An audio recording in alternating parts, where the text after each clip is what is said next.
السلام عليكم ورحمة الله وبركاته، متابعيني الغاليين، وحشتوني بقالي كتير ما عملتش فيديوهات. النهاردة هنعمل مخلل اللفت. شايفين اللفت الحلو ده؟ أنا بعمله بطريقة أمي. هتشوفوها دلوقتي وهتاكلوا منه. هتتبسطوا، مش هتبطلوا تجربوا الطريقة دي. لأنه بيبقى مخلل حلو، وبعدين مش حادق قوي، وبيقرقش لآخر حتة فيه. انا جبت كده دول حوالي 2 كيلو ونص لفت. طبعا لما بتيجي تنقي اللفت بتنقي التقيلة عشان ما تبقاش من جوه شيخة. شيخة يعني بتبقى عاملة زي السفنجة كده من جوه.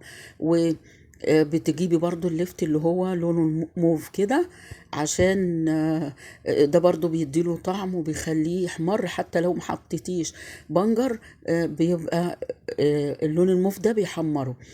طبعا انا بنضفه كده. انا كنت قطعت العروق بتاعته وغسلتها كويس، غسلت اللفت كويس بليفه نظيفه، وطلعت منها الطينه، وسبت بس الشعر اللي هي فيها دي. كنت منضفه كام واحده وسبت كام واحده كده ايه بالشعر اللي فيه، عشان اوريكم ايه اللي بيتشال فيه وايه اللي بيتنضف. فانتوا بتلاقوا كده زي شعر فيه، بتنضفوه بتشيلوه خالص، يعني بالسكينه، طرف السكينه كده. بعد كده هننضفه كله ونشيل منه آه، اي شعر فيه. وبعد كده هعمل ايه؟ هقطعه بالسكينة المشرشرة، او بقطعة البطاطس المشرشرة دي، او في قطعة المخللات برضو، عشان بتدينا شكل حلو كده زي بتاع المحلات. طبعا انا هقطعه كله زي ما انتوا شايفين، بس بتقطعي بقى ايه الحجم اللي انت عايزاه. عايزه تقطعيه بسكينه عاديه زي ما انت عايزه اعملي. انا بقول لكم بس على الطريقه بتاعت امي. وانا بعملها طول عمري، بعملها من ساعه ما اتعلمتها من امي من وانا صغيره. زي ما انتوا شايفين كده انا بقطعه، بحب اعمل الحجم صغير كده عشان اللي ياخد حته ما يبرجعش بقيتها. يعني حته اللفت تتاكل على مره واحده كده. لفت جميل جدا وطريقة حلوة، وبيبقى مقرقش كده ما بيطراش ولا يزملق لآخر حتة في البرطمان. كمان انا هقطع معاه دي بنجراية. زي ما انتوا شايفين انا بقشرها بالسكينة كده. انا برضو غسلاها كويس بالليفة ومطلعة منها اي طينة، بس بقشر برضو القشرة دي بالسكينة. وفي طريقة تانية ممكن تقشريها كده بقشرة البطاطس. زي ما انتوا شايفين كده بتشيل الطبقة الرقيقة بس ايه من القشرة اللي عليها. بعد كده بنقطعها برضو نفس التقطيعة، او قطعها بالسكينة، او بشروها، او بشوريها بالمبشرة زي ما انت عايزة اعملي. اللهم صل على سيدنا محمد وآله وصحبه وسلم. دلوقتي انا قطعته كله، وقطعت عليه كمان حتة المنجر.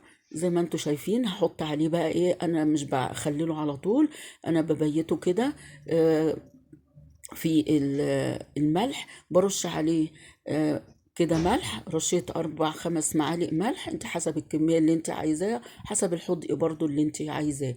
دي طبعا انا برمي العروق، بس بحب اخلي كام حتة كده من العروق الخضراء، برضو بتبقى طعمها حلو والعيال بيحبوه.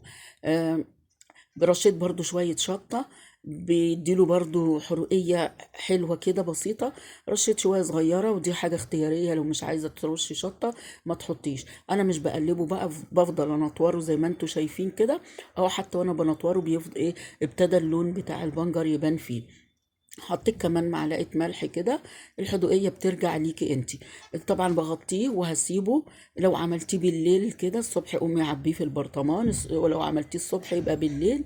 لما بنسيبه كده بيسرد ميته منه فيه، والميه دي برجع اعبيها عليه تاني. انا ما بقلبهوش بقى بالمعلقه، بفضل انا انطره كده عشان اخلي اللي تحت يجي فوق وكله يتشرب من الملح والشطه اللي حطيتها عليهم.